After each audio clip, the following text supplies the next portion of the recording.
The wrap panel positions the elements in it in a sequential position from left to right. And then if necessary, you'll get additional lines. So let's say you had 10 images, and the window was wide enough to display 5 of them. 5 of them would be on the top line, and then there'd be a second line of another 5. If you made the window wider, you might get fewer lines. If you made the window narrower, you might get additional lines. By default, elements are laid out from left to right. If you want them laid out from top to bottom, you set the orientation property to vertical, and then you'll get as many columns as you need. Let's go see. And the wrap panel by default just lays its elements out from left to right, and if it runs out of room, then it creates a new row and continues laying out elements from left to right. So here I have a wrap panel with 6 buttons.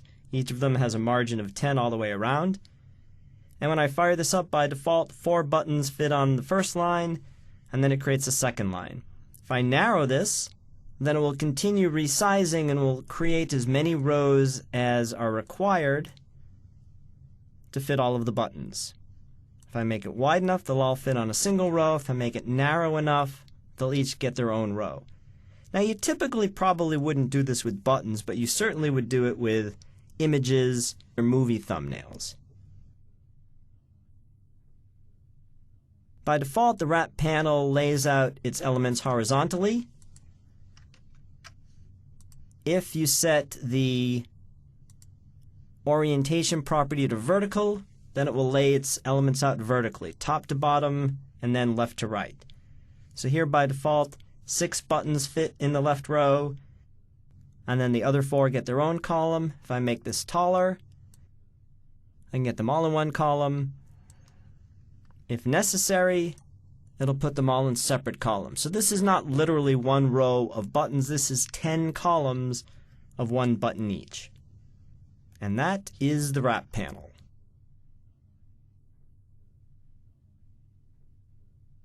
You can use the dock panel element to position elements along one edge of the window.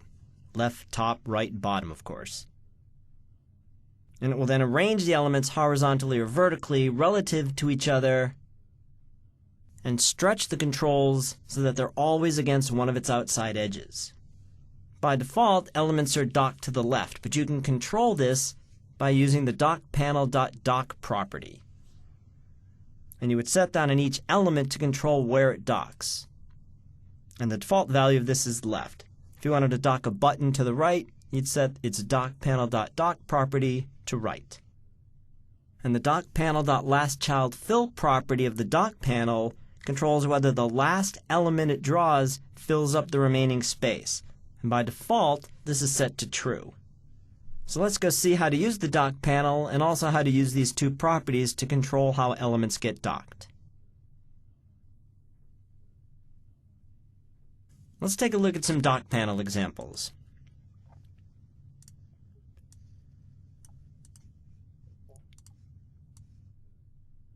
Here's our first example. I have a dock panel with a text block and 4 buttons. And the dock panel positions elements along one edge by default, and that edge is the left. So it essentially lays out these elements horizontally from left to right. To that extent, it's doing the same thing as the stack panel would if I set its orientation to horizontal. The big difference is that button 4 has been stretched to fill out the remainder of the space. By default, the last element you add to a dock panel fills up all the remaining space. So if I make this window even wider, button 4 will always resize to fill up the available space. Now if I don't want that, I can change that behavior by setting the last child fill property of the dock panel to false. And now you can see that button 4 does not resize to fill up the available space. I can make this window wider and narrower, button 4 stays the same. So at this point we might be asking, well, why would I use a dock panel instead of a stack panel? So far they seem to be doing the same thing. Well, if you set the dockPanel.dock property of elements, then you can control which edge they're docked to. So let's take a look at our next example. And here, what I've done is I've set the dockPanel.dock property of the text block to top, Button 1 is docked to the top, button 2 docked to the left, button 3 docked to the right, button 4 docked to the bottom. So now if I make this window wider, button 3 will always be docked to the right side edge. And if I make this window taller, the text block and button 1 stay docked to the top, button 4 stays docked to the bottom, but by default it resizes to fill the available space.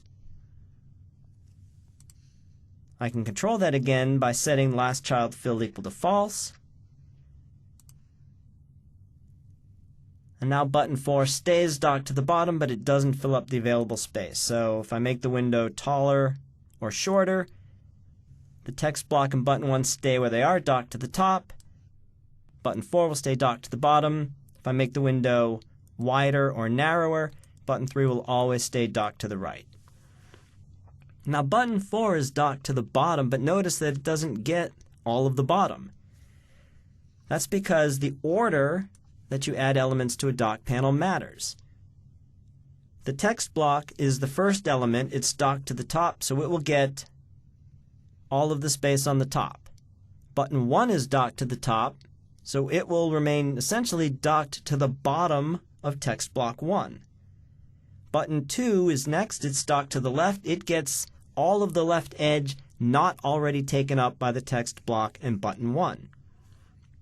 Button 3 is docked to the right, so it gets the entire right edge except for the space taken up by text block 1 and button 1. And then finally, button 4 is docked to the bottom, but it only gets the remaining space.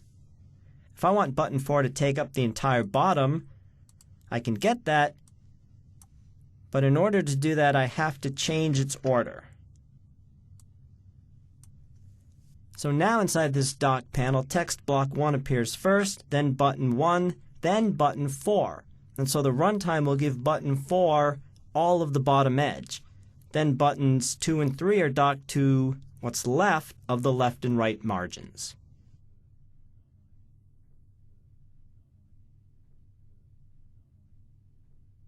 The stack panel, wrap panel, and dock panel are simple containers you'll use when you create user interfaces. You can use them by themselves, so in other words, you'll have a window or a page that has just a stack panel or just a dock panel, but typically you'll combine them and use them together to control your layout. So for example, you'd have 2 stack panels inside a dock panel to create a common dialog box. What do I mean by this? Let's go see. On the left you can see a dialog I wanted to create. I want to display a name and an email, and then I want buttons so that the users can scroll forwards and backwards among customers or contacts or whatever is in there. And then I also wanted an OK button. And I want the previous and next buttons to be on the left and the OK button to be on the right. And I basically want them to stay there. And then I want the text boxes to stay at the top of the window. So my outer element is a dock panel. And then inside I have 3 stack panels.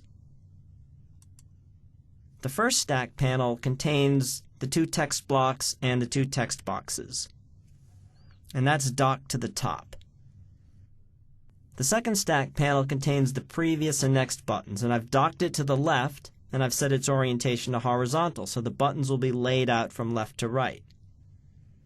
I set their minimum width to 50, so because they're a particular width, and they're docked to the left, those buttons are not going to resize. They're going to stay on the left-hand side of the window. The next stack panel contains the OK button. It's docked on the right, and that button's minimum width is set to 50 as well.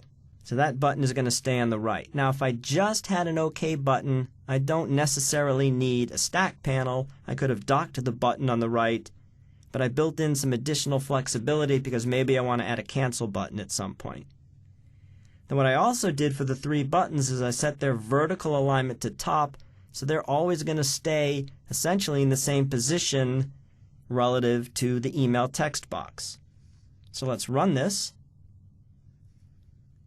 And let's get the first nesting example.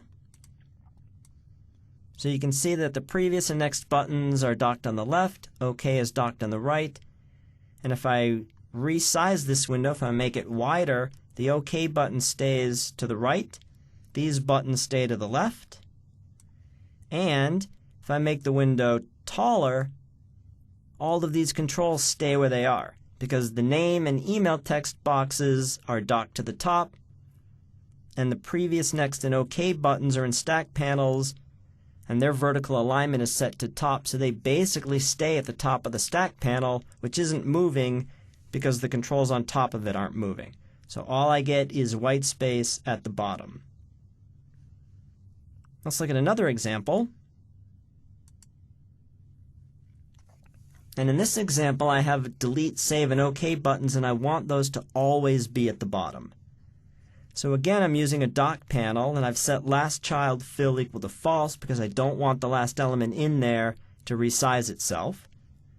I have a list box which displays customers, and that's docked on the left. And because it's the first element listed in the dock panel, it's going to take up the entire left-hand side. My text boxes and text blocks are in a stack panel, and that's docked on the top. And it gets all of the top that's not taken up by the list box, so it's going to fill up the remaining window between the list box and the right-hand side and will always stay docked to the top. And then I have a stack panel which contains my buttons, and it's docked on the bottom. And now when I run this is the second nesting example. Notice we start out with the list box on the left, text boxes on the top, buttons on the right and the bottom. And as I make this window taller or shorter, those buttons will always stay docked on the bottom. And if I make the window wider, they again stay docked on the bottom right. The list box stays the same width. The text boxes will fill out to take up the rest of the screen. So by nesting containers, I have much more control over how things lay out. And with not a huge amount of XAML, I get windows that are the data entry forms I want. You can use the grid to more precisely position content in rows and columns.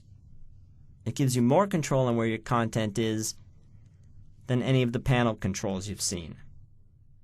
To define a row or a column, you use a row definition element or a column definition element in your XAML. You can type these in XAML. You can also click in the margins of the window and have Visual Studio add the row and column definitions.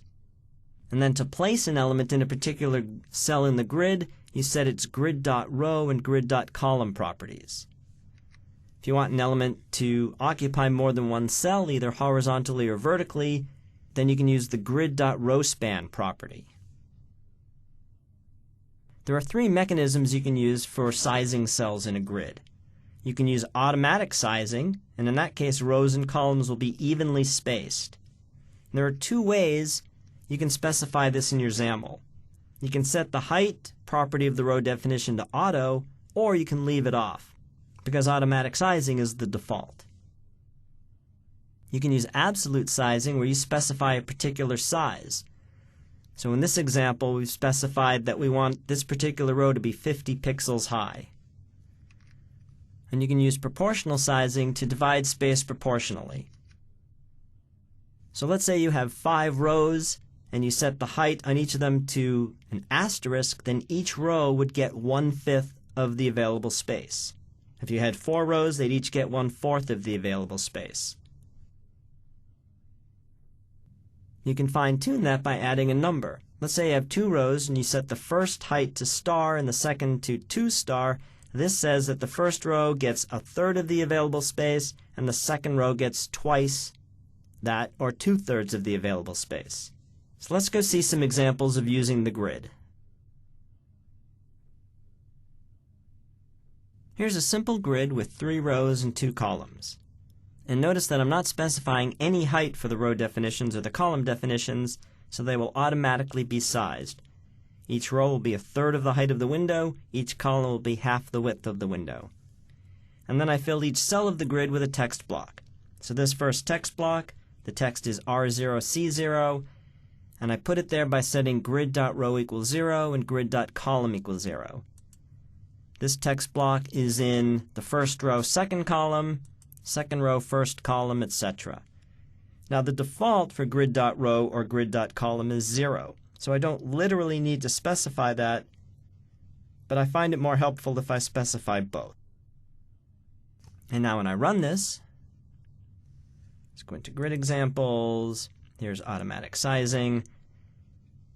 The columns will always be half the width of the window, and the rows will always be a third of the height of the window regardless of the size. So the space is automatically proportioned evenly. In the second example, I'm using absolute sizing. So I've specified that the first row should be 50 high, the second row should be 150 high, and the third row should be 75 high. These are pixels. And I want the first column to be 50 pixels wide and the second column to be 225 pixels wide. So we go back and run this.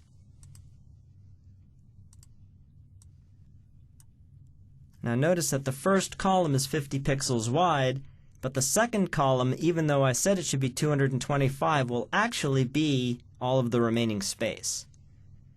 And I said that the first row should be 50 high, the second row should be 150 high, the third row should be 75 high. The third row actually gets all of the remaining space. So when you use absolute sizing, the runtime is going to essentially not so much ignore what you ask for the last row and last column, but it'll only be the default. Once you resize, both of those will get what's left. In the third example, I'm using proportional sizing. So the first and third rows have their height set to star, and the second row has its height set to 2 star. So this basically says that the first row should be a quarter of the height, the third row should be a quarter of the height, and the second row should be 2/4 or half of the height.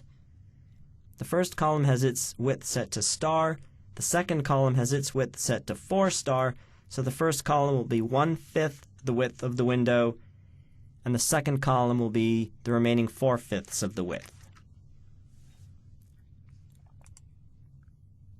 And again, that's proportional, so regardless of the size, the first column is 20% of it, and the second column is 80%. The first row is a quarter, the third row is a quarter, and the second row gets half of the height. Now you can combine these sizing mechanisms. So here I've said that the first and third row of the grid should be 50 pixels high, and the second row should be all of the remainder. And the first column should be 100 pixels wide, the second column should get the remainder.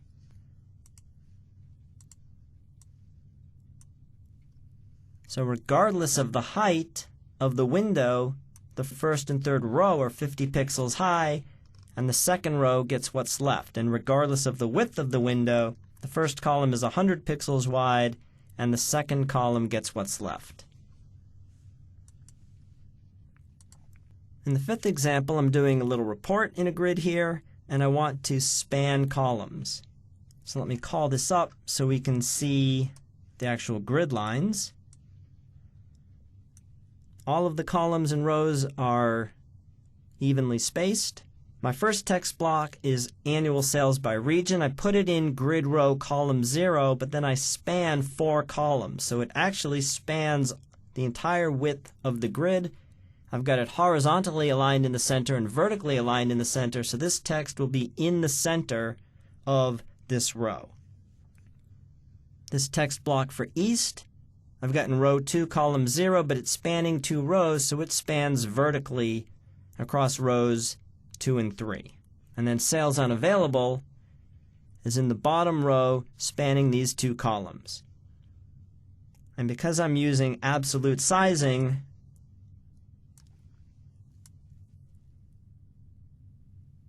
regardless of the size of the window, the cells are all evenly sized, and the title stays in the center, and east and sales unavailable span their 2 rows. And in the final example, I'm using a grid to lay out a data entry form. I'm going to look at this first in design view because I want to see the grid lines. So I've got the name text block and the text box in the first row, email, text block and text box in the second row, etc. This contact info text block, which is right here, is actually in rows 0, column 0, but it spans 2 rows, so I wanted it centered vertically in between name and email. Then name and email, etc. are text blocks that have their horizontal alignment set to right, so they would butt up against the right-hand side of the column. And then the text boxes are in the 3rd column. Now the buttons, clear and submit, are in a stack panel with orientation horizontal, and they're in this last column. Grid row 4, column 2. So now when I run this, because clear and submit are in the last row and last column, they will always stay in the lower right of the form. Now because I'm using grids with automatic sizing, the distance between the text boxes will increase or decrease as I change the size of the form.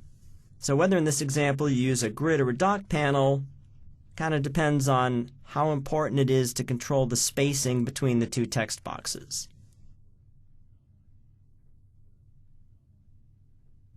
The Canvas container differs from the previous containers because it places elements according to coordinates. So in that sense, it works like layout works in Windows forms. And because elements have fixed coordinates, they don't resize at runtime. To place an element where you want it, you set the canvas.left, canvas.right, canvas.top, canvas.bottom properties. And these are pixels relative to the left, right, top, or bottom of the container, which would typically be a window. So the benefit of the canvas is that you can put controls exactly where you want them. The drawbacks are that this can be quite time-consuming and laborious, it's harder to line up elements, and you don't get resolution and size independence, which is one of the big benefits of XAML. Here's an example of using the canvas to build a data entry form. In the previous demo, we used a grid to do this. Here we're using a canvas. The canvas contains text blocks and text boxes and buttons, and then each one of them has either the left and top or bottom and right properties set. So this first text box, contact.info, has its canvas.left property to 15 and its canvas.top property set to 50, saying that this should start 15 pixels in from the left and 50 pixels down from the top.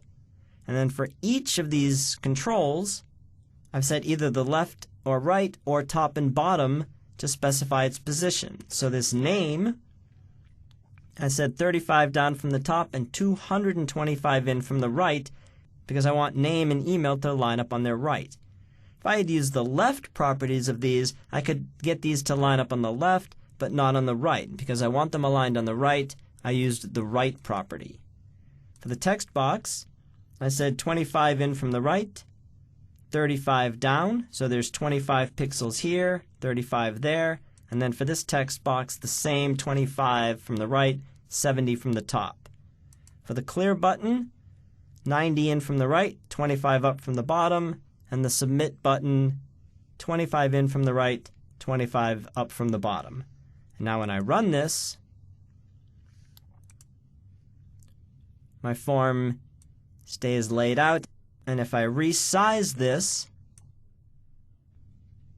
the controls are going to move because I specified that these line up on the right, these line up on the left, so the space between contact info and interests will increase, and it's also possible that I can get my text boxes and the name, email, text blocks to be to the left of their labels. It's a bit of a mess, actually.